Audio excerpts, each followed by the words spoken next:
ng ano na to. Oo nga eh. Meron pa ako isa pa dun eh. Pareho niya gusto Hindi ko yun. nga nadala yung ano ng pusa ko eh, yung ganito niya.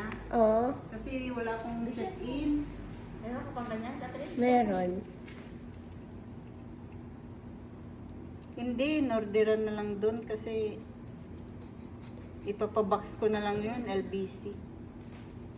Peanut, we're friends, okay? Basta mga orange na cat, tapos babae, ganyan talaga. Uy. Naway mo yung... Siya yung may-ari ng bahay, Peanut, wag kang ano. Hindi ka man nahiya. Sabi Tita, nga, parang ikaw na daw Oo. may-ari dito. Tita, sabi ko nga, Mami, Daddy, baka akala niya kayo yung bisita. Oo, akala niya na...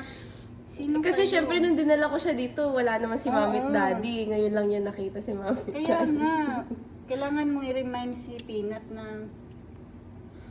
Pero kay Mami okay siya. Hindi niya inaano si Mami. Si Mami lang yung takot. Hinabol ko kasi siya. Nagkabulang kami. Tinakot ko siya. Oo naman. Di mo alam, yun yung may-ari dito. Sabi nga ni Kuya Elmer, kinakalmot daw siya ni Peanut. Yun pa yung driver mo. Kaya... Pero tito, pag nasa labas kami, Hmm. pakabait niya kay Daddy. Pag nasa bahay lang siya masungit.